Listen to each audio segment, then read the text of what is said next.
Hi, you all.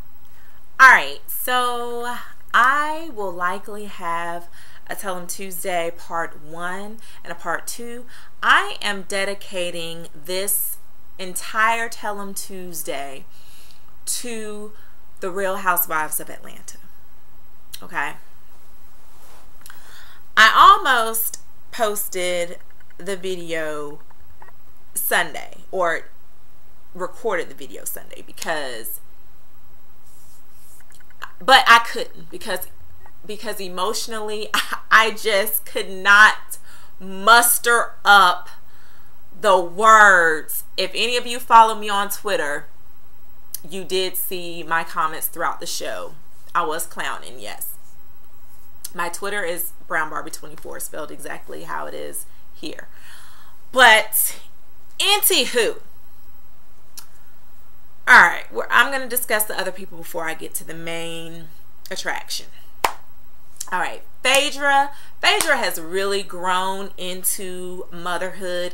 You can really see that, you know, she no longer seems extremely grossed out and, you know, all of that when it comes to her child. I mean, for her to actually shed a tear because of going back to work, you know, I really feel that she has grown as a new mother throughout the season.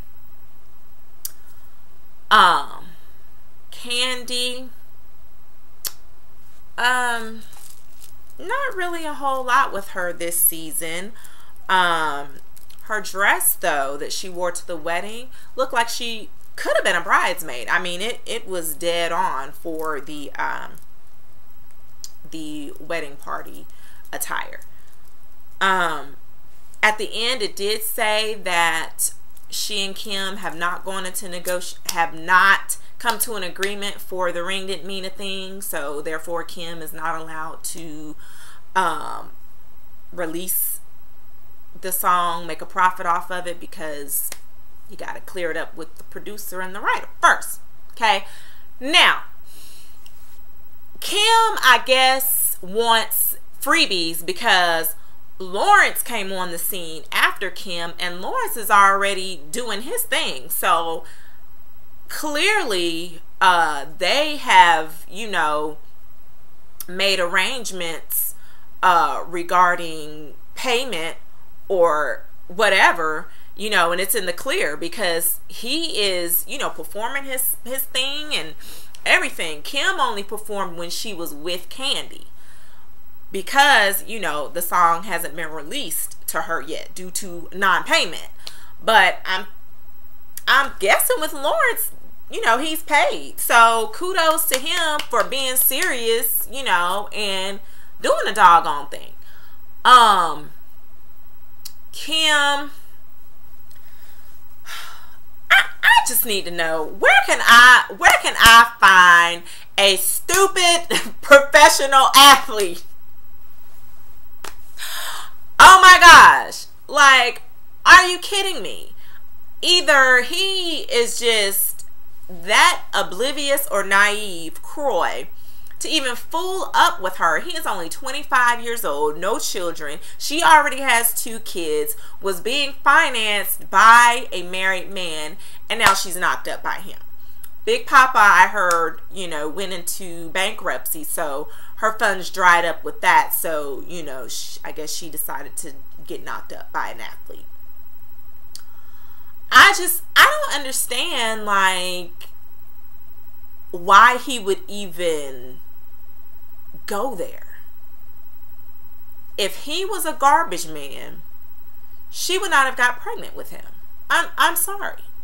It just wouldn't have happened. And me personally, I mean, I don't have money like that, but I would think that if I did, I would be very selective of who I dated. I do, because, you know, personally, I wouldn't want someone who wanted me or was attracted to me because of my financial well-being. Like, I'm gonna need you to care about me as a person, not care about me or be interested in me because of the money and what access you think you can get because of me. And I'm sorry, but I really think that that was Kim's motive, because, you know, if he was not an athlete or someone, you know, with a few little dollars in the bank, I do not think she would have given him the time of day. And I mean, to me, that would be a problem. You know, if I was him, that would be a problem. Because no.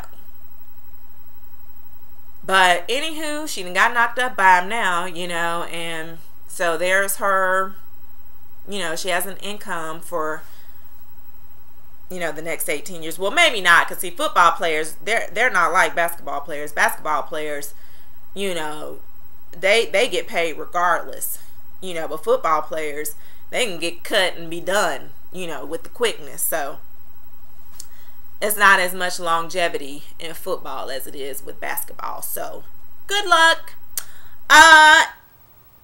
Now Sheree, when she initially did her little audition, I was like, but when Miss Terry got on her, you know, I think Sheree cleaned it up a good little bit. I'm shocked that she got the part, because Miss Vaughn was acting like, oh no, boo-boo. But anyway, she got the part. So cool. Nene,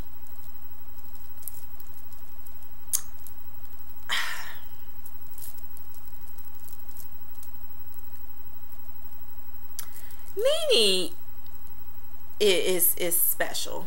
And even looking online at the comments that she made while the show was on, while Watch What Happens Live was on with Kim, you know, and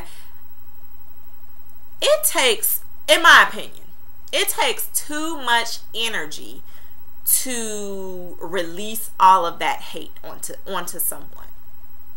It really does. It's so much easier to be pleasant, in my opinion, than to just spew hate and just rudeness. Like, I'm like, really, Nene, is all of this necessary? Move on. If you don't want to be friends with her, fine, don't speak to her again. But all of the, you know, rude comments about her, you know, is getting ridiculous. I mean, yes, we know Kim can't sing. Yes, we know that Kim is an opportunist.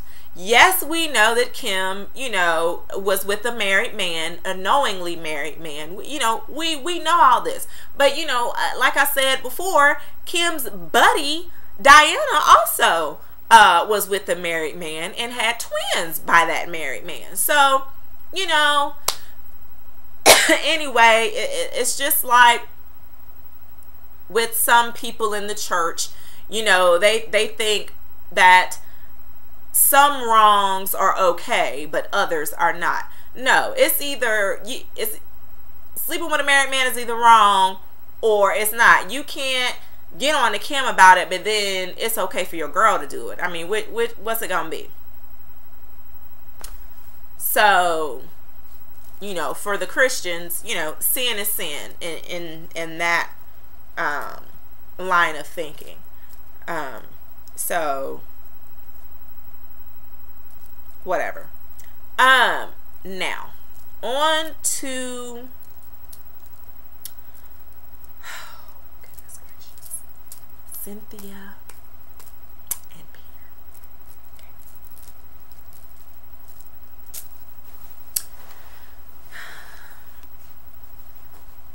I need to chant before I even get into this.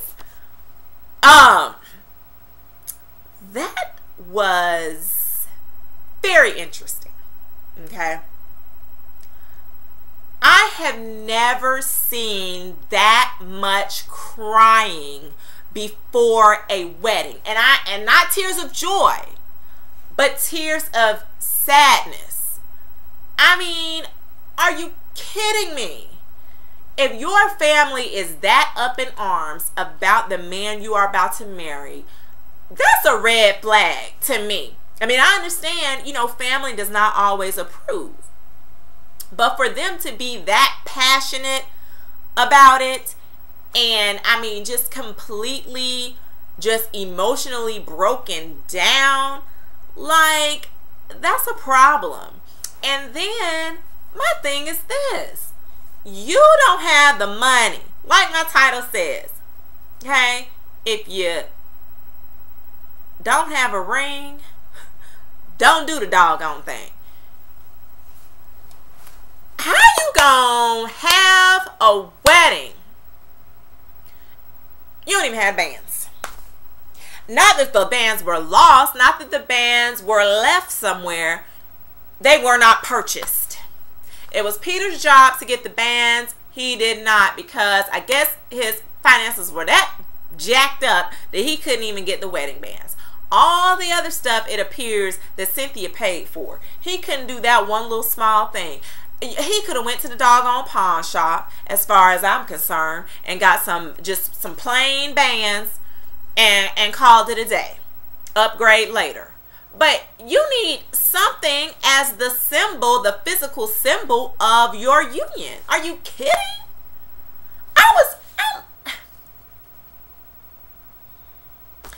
And then the fact that she had on a shirt, the Fred Sanford shirt, I'm like, you big dummy is right. You are struggling. You don't have the money to pull off this extravagant wedding. Don't do it. Postpone it. And my thing is, where's Peter in all of this? Cynthia was the one stressing out, crying, all this. I understand that weddings are pretty much about the women. A lot of times men could care less. But he made it seem as though he was going to, do what he needed to do, when she was really upset, when he confessed to her that he had closed Uptown. It seemed like he was going to, do what he could do to find the dang old money. I need you to help. Like, why was she the only one spazzing out about it? It's the marriage between the two of them, not just her. So I don't care if you had to sell some stuff, whatever, he should have made a contribution. He should have sold some more boxes of rice, since he looks like Uncle Ben. Do something. Oh, so angry. And I'm like, clearly his family can't donate, because his mama or grandma, up in there, clearly no dental plan, is had. So, they probably may be hard up for money. But I mean, ask your friend, ask somebody. As a man, he should not have felt comfortable watching Cynthia struggle like that. And be upset and stressed behind trying to pay for all that stuff, those loose ends. Like, as a man, he should not have even been cool with that. And to me, it's not a good precedent for their marriage. Because a man is supposed to be, traditionally, a man is supposed to be the provider. And though he did not have it at that time, by golly, if he had to go and stand on the corner and sell some boxes of rice and, whatever, that's what he should have done. But, and then to show up to the wedding, doggone tipsy or drunk, are you kidding me? You can go and find somebody to finance your alcohol, but you can't go and get some $20 bands from the pawn shop. I'm completely disgusted. I just feel really bad for Cynthia, and like I said, it's not a good sign of what's to come, in my opinion, because that start was just all wrong. She looked beautiful. Her dress was, not a traditional wedding dress, but I thought it was gorgeous. But I'm like, you done run away bride with everybody else, but seems like the person you need to be running away from, you're going through with it. We'll see, what happens, with their relationship, if they maintain it, divorce, whatever. And two, she seemed very comfortable with the idea of divorce. You know, I don't know too many people who go into marriage thinking about divorce. I mean, it just seemed like everything was all wrong. But hey, you live and you learn, I guess. So that's it, y'all. You know, hopefully the part 2 will be coming, and I'll see you later. Peace.